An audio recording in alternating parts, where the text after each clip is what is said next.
नमस्कार, watch news देख रहे हैं आप और मैं हूं आपके साथ तान्या सिंह। क्या बिहार की राजनीति में एक बार फिर बड़ा उलटफेर होने वाला है? मोकामा के बाहुबली नेता और 5 बार विधायक रह चुके छोटे सरकार यानी अनंत सिंह क्या नीतीश कुमार के शपथ ग्रहण वाले दिन ही जेल से बाहर आने का रास्ता बना लेंगे? दुलारचंद यादव हत्याकांड में मुख्य आरोपी की हैसियत से बेऊर जेल में बंद अनंत सिंह की जमानत याचिका पर आज पटना सिविल कोर्ट में सुनवाई होनी है।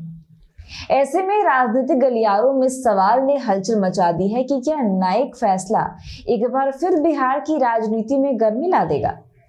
मोकामा के दबंग नेता और नवनिर्वाचित विधायक अनंत सिंह, जिन्हें छोटे सरकार के नाम से भी जाना जाता है, फिलहाल दुलारचंद यादव हत्याकांड के सिलसिले में बेऊर जेल में बंद हैं।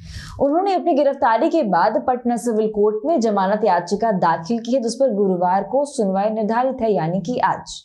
अब सबकी नजर इस बात पर टिकी है कि अदालत यह मान लेती है कि नहीं कि अनंत सिंह को अंतरिम राहत मिलनी चाहिए। राजनीतिक हलकों में ये चर्चा और गहराती जा रही है कि ठीक उसी दिन जब मुख्यमंत्री नीतीश कुमार नई सरकार के गठन के तहत शपथ लेने वाले हैं, क्या अनंत सिंह जेल की सलाखों से बाहर आकर कोई नया राजनीतिक संकेत देंगे? अनंत सिंह ने अपनी जमानत अर्जी में स्पष्ट कहा है कि उनके खिलाफ की गई पूरी कार्रवाई राजनीतिक प्रतिशोध का परिणाम है। उन्होंने दावा भी किया है कि दुलारचंद यादव की मौत से उनका किसी भी तरह का संबंध नहीं है, चाहे वो प्रत्यक्ष हो या परोक्ष। उनके अनुसार पीड़ित परिवार और विपक्षी दलों द्वारा लगाए जा रहे आरोप पूरी तरह से राजनीतिक छवि को नुकसान पहुंचाने के उद्देश्य से गढ़े गए हैं। उन्होंने ये भी कहा है कि चुनाव प्रचार के दौरान दोनों दलों के काफिले जब आमने सामने आए तब केवल एक मामूली मौखिक विवाद हुआ था और किसी तरह की योजना, साजिश या हमले का कोई सवाल ही नहीं था। अनंत सिंह की ओर से यह भी तर्क दिया गया है कि पोस्टमार्टम रिपोर्ट में दुलारचंद यादव की मौत का कारण गोली लगना नहीं पाया गया।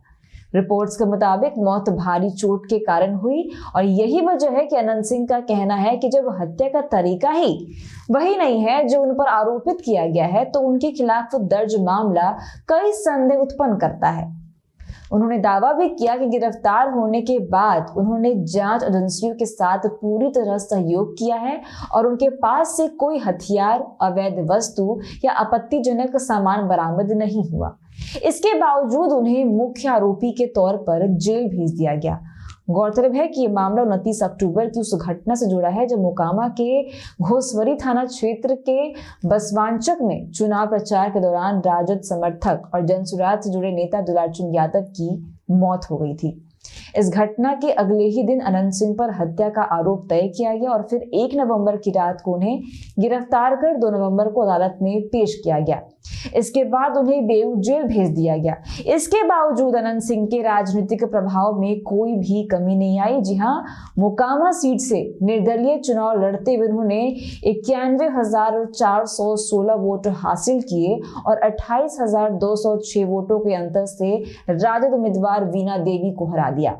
ये जीत इस बात का प्रमाण मानी जा रही है कि अनंत सिंह की पकड़ क्षेत्रों में अब भी बरकरार है और यूं ही बरकरार रहेगी। तो ऐसे रिपोर्ट्स के लिए बने रहिए हमारे साथ, देखते रहिए वॉच न्यूज। दीजिएगा इजाजत, धन्यवाद।